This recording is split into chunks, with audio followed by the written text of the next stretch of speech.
અમદાવાદના Ranip police station હદ વિસ્તારમાં આવેલા સુભાષ બ્રિજ ખાતે ગઈકાલે મોડી રાત્રિ દરમિયાન હત્યાનો બનાવ સામે આવ્યો છે, જેમાં 5 થી 7 જેટલા શખ્સોએ એક યુવક પર છરી અને તીક્ષ્ણ હથિયાર વડે હુમલો કરી મોતને ઘાટ ઉતારી દીધો છે।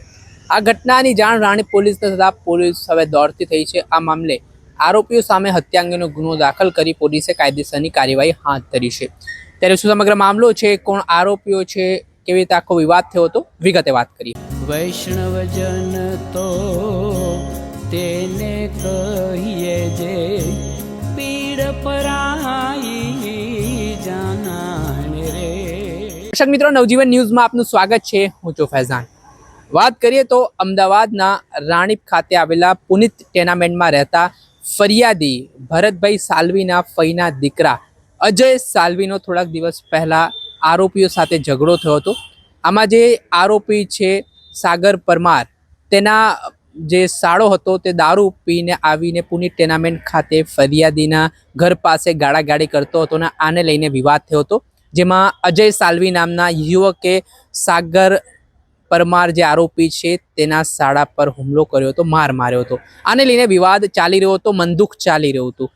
તેના સંદર્ભમાં જ્યારે અજય સાલ્વી ગઈકાલે રાત્રિ દરમિયાન પોતાના ભાઈ ભરત સાલ્વી સાથે 2:30 વાગ્યાની આસપાસના અરસામાં સુભાષ બ્રિજ પાસે ચા પીવા માટે ગયો હતો।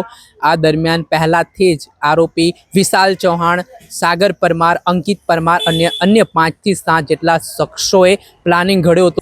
આ જે માર મારવામાં આવ્યો હતો તેનો બદલો લેવા માટે આપણે હવે અજયને પતાવી દેવો છે ને તેમ કહીને જ્યારે રાત્રિ દરમિયાન અજય અને જે ભારત નામનો ફરિયાદી છે તેઓ ઊભા હતા, તે દરમિયાન એકાએક આરોપીઓ છે તે છરી તીક્ષ્ણ હથિયાર વડે ત્યાં પહોંચે છે ને આડેધડ અજય પર જીવલેણ હુમલો કરવામાં આવે છે ને આ ઘટનામાં ગંભીર ઈજાઓ પહોંચતા અજય લોહી લુહાણ હાલતમાં જમીન પર ઢળી પડ્યો હતો ને ત્યાં જ ઘટના સ્થળે તેનું કરુણ મોત નિપજ્યા હોવાના સમાચાર મળી રહ્યા છે।